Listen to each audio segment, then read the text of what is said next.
اللهم صل على محمد وآل محمد. لا حول ولا قوة إلا بالله العلي العظيم. أعوذ بالله من الشيطان الرجيم. بسم الله الرحمن الرحيم.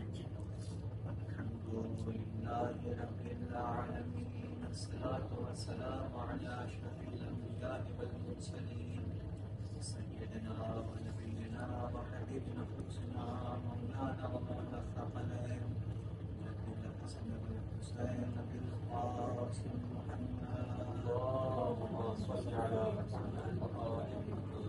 وعلى آله الطيبين الطاهرين المعصومين المكرمين المتقدمين المهيبين ولعنة الله على أعدائهم أجمعين من الآن إلى عذاب يوم الدين. أما بعد فقد قال الله تبارك وتعالى في كتابه المجيد وواصل الصالحين وقالوا بسم الله الرحمن الرحيم. فمن يعمل مثقال ذرة خيرا يره ومن يعمل مثقال ذرة شرا يره. صدق الله. اللهم صل على محمد وآل محمد. مشہور معروف کتاب قرآن مجید میں ارشاد فرما رہا ہے کہ فمن یعمل مثقال ذرة خیرا یرہ ومن یعمل مثقال ذرة شرا یرہ. اگر آپ ذرہ برابر بھی نیکی کریں گے تو آپ اس کو دیکھیں گے، اور اگر آپ ذرہ برابر برائی کریں گے تو آپ اس کو دیکھیں گے.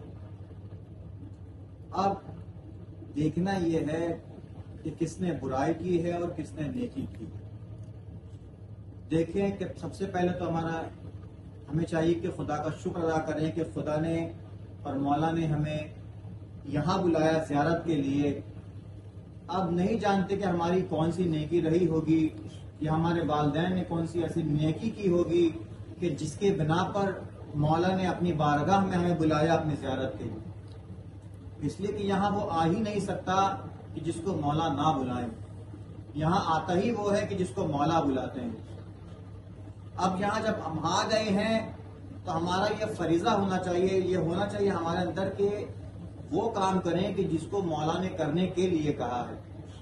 یعنی کہ آپ مولا کی اطاعت کریں کہ جس کے لیے مولا نے کہا ہے. اور یہاں آنے کا ثواب اتنا زیادہ ہے کہ انسان شمار نہیں کر سکتا کہ آنے کا ثواب کیا ہے. آپ نے سب سے پہلے کاظمین کی زیارت کی، اس کے بعد آپ نے مولا علی کے روضے کی زیارت کی. تو مولا علی کے روزے کا ثواب یہ ہے کہ آپ جب گھر سے نکلے تھے تو بھی آپ کو ثواب ملا، آپ جب گھر کے لیے جا رہے ہیں تب بھی آپ کو ثواب ملے گا.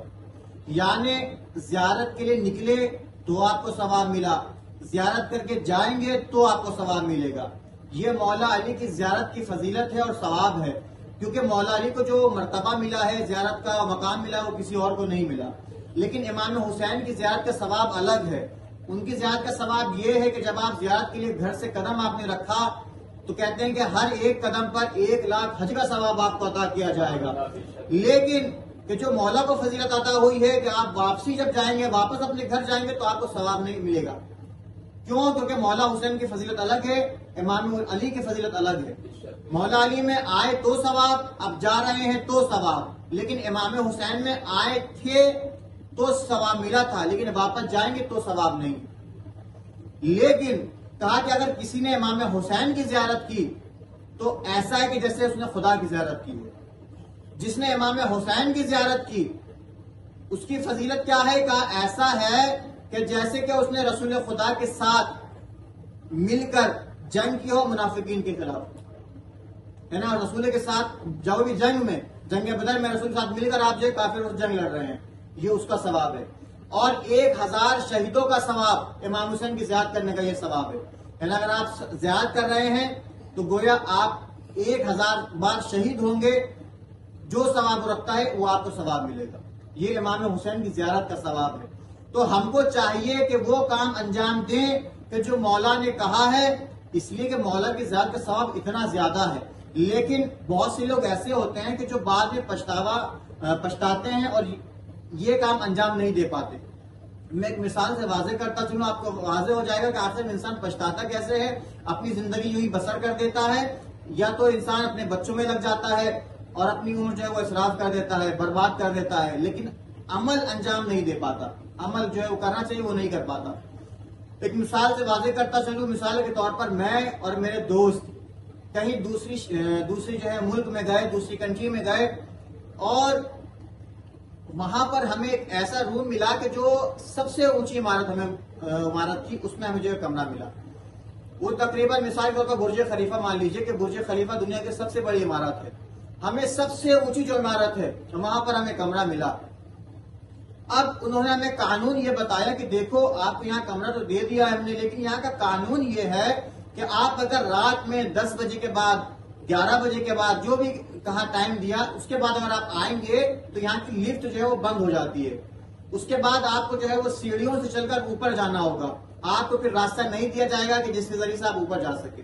کہا ٹھیک ہے، ہم مانتے ہیں آپ کے جو بھی آپ کے قانون ہیں، جو بھی آپ نے کہا، ہر بات کو جو ہے وہ قبول کرتے ہیں، ایکسپٹ کرتے ہیں۔ کہا ٹھیک ہے، اب ہم 1 دن 2 دن 3 دن جو قانون انہوں نے بتایا تھا اس پر عمل کرتے رہے، لیکن ایک دن ایسا بھی آیا کہ جو قانون انہوں نے بتایا تھا وہ ہم اس پہ جو ہے عمل کر نہ سکے۔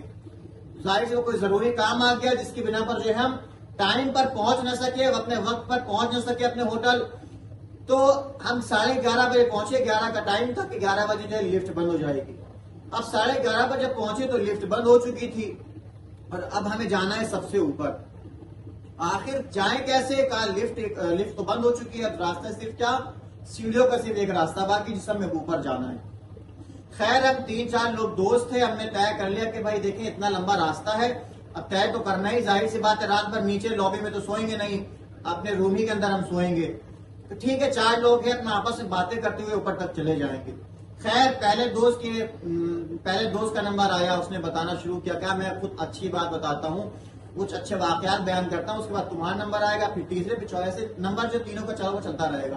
کہا ٹھیک ہے، پہلے کی باری آئی، کچھ اچھی باتیں بیان کی، دوسرے کی باری کچھ اچھی باتیں بیان کی، تیسرے کی باری کچھ اچھی باتیں بیان کی، چوتھے کی باری آئی، اچھی باتیں بیان کرتے کرتے اپنے روم کے پاس پہنچے ہیں۔ کہا جب روم کے پاس پہنچے ہیں تو پہنچ کر دیکھتے کیا ہے کہ ہماری چابی جو روم کی تھی وہ نیچے لابی میں چھوٹ گئی ہے۔ ہم لانا بھول گئے ہیں، کیونکہ لابی پہ جمع چابی کرتے ہیں، ہم جب آتے ہیں جاتے ہیں لابی پہ جمع کرتے ہیں، تو چابی جو ہے وہ نیچے چھوٹ گئی ہے۔ اب افسوس کا معاملہ یہ ہے کہ آخر کریں تو کیا کریں، نیچے جائیں پھر اوپر آئیں، آدھی سے زیادہ حالت خراب تو ایسی ہو جائے گی۔ تو ہماری زندگی بھی ایسے ہی ہے، ہم زندگی گزارتے چلے جاتے ہیں، صرف کرتے چلے جاتے ہیں، لیکن جب موت سامنے آ کر کھڑی ہوتی ہے ہماری، تب ہم سمجھتے ہیں کہ آخر ہم نے عمل کیا انجام دیا ہے اور ہمیں کرنا کیا چاہیے تھا، ہم نے کیا کیا ہے۔ صلوات پڑھ دے محمد۔ تو اپنی زندگی کو ایسی نہ بنائیں کہ آگے جب آپ پیچھے مڑ کر دیکھیں تو آپ کو پچھتاوا ہو کہ آخر ہمیں کرنا کیا چاہیے تھا اور ہم نے کیا کیا۔ تو اپنی زندگی کو ایسے ڈھالیں کہ جیسا محمد وآل محمد چاہتے ہیں، کیونکہ ظاہر سی بات ہے یہ ایسی شخصیتیں ہیں کہ جن کا واسطہ دے کر ہم دعا مانگتے ہیں۔ جناب آدم آئے، دعا قبول نہیں ہو رہی تھی، خدا نے نام بھیجے، کہا یہ محمد کا نام ہے، یہ علی کا نام ہے، سب کے نام بھیجے، کہا فاطمہ ہے، یہ حسن ہے، یہ حسین ہے، کہا ان کا واسطہ دے کر مانگو میں تمہاری دعا قبول کروں گا۔ یہ 5 نام دیے، ہر نبیوں نے جو ہے ان کا واسطہ دے کر جو ہے دعا مانگی ہے، بغیر ان کے واسطے کے کسی کی دعا قبول نہیں ہوئی ہے۔ تو بھائی ہم جن نبیوں نے ان کا واسطہ دے کر دعا مانگی اس وقت موجود نہیں تھے، سامنے نہیں تھے، لیکن خدا کا شکر ہے کہ ہم یہاں ان کے در پر بیٹھ کر یہاں مجلس کر رہے ہیں۔ اگر ہم یہاں دعا ان کے واسطہ دے کر مانگیں گے تو خدا کیوں کر قبول نہ کرے گا۔ تو ہمیں اس سے سبق لینا چاہیے۔ جب آدم نے دعا مانگی، پنجتن موجود نہیں تھے سامنے، ان کا روزہ موجود نہیں تھا، نوح نے دعا مانگی، تمام نبیوں نے دعا مانگی، یہ موجود نہیں تھے، ان کا جو ہے وہ کوئی موجود نہیں تھا، صرف ان کا جو کیا تھا، نور تھا، وہ بھی کہاں تھا، عرش اعظم پر تھا، دنیا میں نہیں تھا۔ بھلے ان کے صدقے پوری کائنات خلق ہوئی ہے، لیکن ہمیں خدا کا شکر ادا کرنا چاہیے کہ ہم اس وقت مولا کے دربار میں ہیں، مولا کے در پر ہیں۔ ہم سے زیادہ اس وقت کوئی خوش قسمت نہیں ہے، کیونکہ ہندوستان، پاکستان میں اور لندن، امریکہ میں جو لوگ مجلس کرتے ہیں تو یہاں کا واسطہ دے کر مانگتے ہیں، اور ہم تو خود یہاں موجود ہیں اس کے بعد مجلس کر رہے ہیں۔ تو بھلا ہم اگر کوئی واسطہ ان کا واسطہ دے کر خدا سے مانگے تو خدا کیوں دعا ہماری قبول نہ کرے گا۔ تو توسل لیں، بیوی فاطمہ زہرا کا واسطہ دیں، بیوی سکینہ کا واسطہ دیں، جناب سجاد کا واسطہ دیں کہ جن کی آج شہادت کی تاریخ ہے. زیادہ آپ کو رحمت نہیں دینی ہے. آج چوتھے امام کی شہادت کی تاریخ ہے. کون سجاد کا؟ وہ سجاد کہ جو کربلا سے کوفہ شام تک پیدل گیا ہے. اس سجاد کی آج شہادت کی تاریخ ہے. جب ملحان نے جناب سجاد سے کہا اے میرے آقا آخر آپ گریا کیوں کرتے ہیں؟ ایک مرتبہ جناب سجاد کہتے ہیں اے منحال، ارے میرے 18 یوسف شہید ہو گئے، میں بھلا کیوں کر گریا نہ کروں؟ ایک مرتبہ جناب منحال رونے لگے. اس کے بعد کہا مولا ارے شہادت تو آپ کی میراث ہے. کہا منحال تو صحیح کہتا ہے کہ شہادت ہماری میراث ہے. ارے کیا یہ بھی ہماری میراث ہے کہ ہماری پھوپھیاں شام کے بازار میں بے مقدو چادر پھرائی جائیں اور ہماری بیٹیوں کے تماشے مارے جائیں؟ کیا یہ بھی ہماری میراث ہے؟ اجرکم اللہ زہرا، خدا آپ کو کوئی غم نہ دے. تو جتنا چاہے گریا کر لیں، آپ کو موقع ملا ہے گریا کرنے کا. اس وقت سجاد جب گریا کیا کرتے تھے تو کوئی تماچے مارتا تھا، کوئی درے مارا کرتا تھا سجاد کے. اب تاریخ کہتی ہے کہ ایک چاہنے والا مولا کے پاس آتا ہے. آنے کے بعد کہتا ہے مولا آج میرے بھائی کی شادی ہے اور میں چاہتا ہوں کہ آپ کو دعوت دوں، آپ میرے بھائی کی شادی میں شرکت کریں. ایک مرتبہ جناب سجاد کہتے ہیں کہ اے شخص، ایک چاہنے والے دیکھ، جب سے امام حسین شہید ہوئے، جب سے میرے بابا پر ظلم ہوا ہے، اس کے بعد سے ہم نے شادی میں شرکت کرنا چھوڑ دیا ہے، ہم کسی کی شادی میں نہیں جایا کرتے. کہا نہیں مولا، میری بڑی خواہش ہے کہ آپ کچھ لمحوں کے لیے میرے بھائی کی شادی میں شرکت کر لیں. ایک مرتبہ جناب سجاد کہتے کہا ٹھیک ہے ہم شریک ہو جائیں گے، لیکن ایک شرط ہے. کہا شرط کیا؟ کہا شرط یہ ہے کہ تم جو ہے میرے بھائی علی اکبر کے مسائل پڑھ لینا تاکہ میں شریک ہو جاؤں. اب تاریخ کہتی ہے جناب سجاد اس شخص کے بھائی کی شادی میں شریک ہوئے. اس کے بعد ذاکر کو بلایا گیا، مصائب شروع ہوئے ہیں، سب نے رونا شروع کر دیا. ایک مرتبہ جناب سجاد کہتے ہیں اے چاہنے والے، ارے میں چاہتا ہوں تو چراغوں کو گل کر دے. کہا مولا آخر کیوں گل کر دوں؟ کہا اس لیے ارے میں چاہتا ہوں اگر کوئی میرے بھائی پر رونا چاہے تو کھل کر رو سکے، چاہے کسی کو شرم آ رہی ہو رونے میں نہیں چاہتا کہ کوئی میرے بھائی پر کھل کر نہ روئے اور رونے میں کوئی شرم محسوس کرے. وہ کہتا ہے کہ میں نے چراغوں کو بجھا دیا، چراغ گل کر دیے. اب جب چراغوں کو دوبارہ جلایا ہے، مسائل ختم ہوئے ہیں، کیا دیکھتا ہوں جناب سجاد نظر نہیں آتے. ایک مرتبہ باہر جا کر دیکھا جہاں لوگ چپل اور جوتے اتارا کرتے ہیں، وہاں جناب سجاد بیٹھے ہوئے ہیں. ایک مرتبہ قدموں پر گر گیا. کہا مولا ارے آخر آپ یہاں کیسے آ گئے؟ کہا ارے سن، ارے اب تک تو یہ تیرے مہمان تھے لیکن اب یہ میرے مہمان ہیں. ارے میرے بھائی کی مجلس میں رونے کے لیے آئے ہیں. اجرکم اللہ زہرا، خدا آپ کو کوئی غم نہ دے سوائے غم سید الشہداء کے. ارے تاریخ لکھتی ہے کہ جب کوفہ سے شام کا راستہ تھا، جناب سجاد پیر پھیلا کر راستے میں بیٹھ گئے. ایک مرتبہ ایک ننھی سی بچی ہے، بچی نے سوال کیا اے بھیا آخر کیا بات ہے، آپ راستے میں کیوں بیٹھے ہوئے ہیں؟ آج سے پہلے آپ کو ایسے بیٹھتے ہوئے نہیں دیکھا.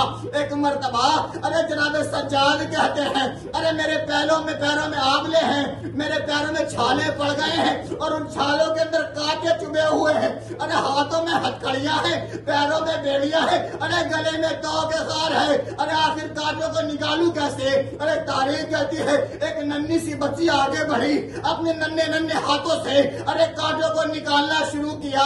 ایک مرتبہ سجاد کہتے ہیں ارے میں اپنی بہن سکینہ کو کبھی بھول نہیں پاؤں گا. ارے جس نے میرے اپنے ہاتھوں سے میرے پیروں کے کانٹے اپنے ہاتھوں سے نکالے ہیں، پر سکینہ سے کوئی پوچھنے والا نہیں تھا. ارے سکینہ ارے تمہارے پیر میں بھی کانٹے چبھے ہیں، ارے آخر اسے کون نکالے گا؟ اجرکم اللہ زہرا، بس 2 منٹ اور اس کے بعد آپ کی رحمت تمام. تاریخ کہتی ہے، تاریخ کے جملے ہیں کہ 4 جنازے ایسے ہیں جو بڑے مظلوم جنازے ہیں. ارے پہلا جنازہ جناب فاطمہ زہرا کا جنازہ ہے. ارے 14 لوگوں نے شرکت کی تھی جناب فاطمہ زہرا کے جنازے میں. اجرکم اللہ زہرا، اب تاریخ کہتی ہے کہ جب امام علی علیہ السلام ارے جناب فاطمہ زہرا کو غسل دے رہے تھے، ایک مرتبہ کہا فاطمہ ذرا ہاتھ تو اٹھاؤ. ارے ہاتھ اٹھایا ہے، ارے چیخ مار کر امام علی نے گریا کرنا شروع کیا. کیا. ارے ایک مرتبہ فضا نے کہا اے علی آخر کیا بات ہے, ایسا کیوں گریا کر رہے ہو, ارے تم تو شیر ہو. ایک مرتبہ امام علی نے کہا ارے فاطمہ کی ارے پسلیاں ٹوٹی ہوئی تھی لیکن فاطمہ نے کبھی ذکر نہ کیا. ارے دوسرا جنازہ جو ہے جناب سکینہ کا جنازہ ہے, جناب سکینہ کے جنازہ ہے. جب جناب سکینہ کو ارے جناب زینب غسل دے رہی تھی, ایک برداشت شیخ ہمار کا جناب زینب روئی ہے اور کہا ہے بیٹا سجاد ارے ذرا یہ تو بتا ارے سکینہ کا کرتا اتار دوں یا ایسے ہی دفن کر دوں. ایک مرتبہ سجاد کہتے ہیں ارے نہیں بھوپی اماں ارے کرتا نہ اتاریے گا, ارے سکینہ کے جسم پر ارے اتنے نشان ہے اتنے زخم ہے, اگر آپ نے کرتا اتارا تو جسم سے خون جاری ہو جائے گا. اور تیسرا جنازہ جو ہے ہمارے چوتھے امام جناب سجاد کا جنازہ ہے. ارے جب پانچویں امام جناب سجاد کو غسل دے رہے تھے کہتے ہیں کہ جب میں نے چوتھے امام کا کرتا اتارا ہے ارے کیا دیکھتا ہوں ارے گردن پر توق کے نشان ہے. ارے وہ نشان ارے وہ توق جو کربلا سے کوفہ ارے کوفہ سے شام جب پھرایا گیا تھا جناب سجاد کو تو گلے میں خاک توق ڈالی گئی تھی. ارے وہ نشان جناب سجاد کے ختم نہیں ہوئے تھے. اور آخری جنازہ جو ہے تاریخ کہتی آخری جنازہ ساتویں امام کا جنازہ ہے. ارے وہ امام وہ غریب امام ارے جس کو پلے بغداد پر ارے 3 دن تک رکھا گیا. ارے تاریخ کہتی ہے ارے کوئی اٹھانے والا جنازہ نہیں تھا. ارے 4 مزدوروں کو بلا کر ارے ساتویں امام کا جنازہ اٹھایا گیا. ارے میں کہوں گا مولا ارے آپ کا جنازہ اٹھ تو گیا. ارے حال حسین ارے کربلا کی تپتی زمین پر ارے حسین کا جنازہ پڑا رہا. ارے گھوڑوں سے جو ہے حسین کا لاشے کو پامال کیا گیا. ارے دائیں جانب کی پسلیاں بائیں جانب آ گئی تھی اور بائیں جانب کی پسلیاں دائیں جانب. انا للہ و انا الیہ راجعون. بارے الہ کے واسطہ محمد والے محمد کا ہماری اس مختصر سی عبادت کو قبول فرما.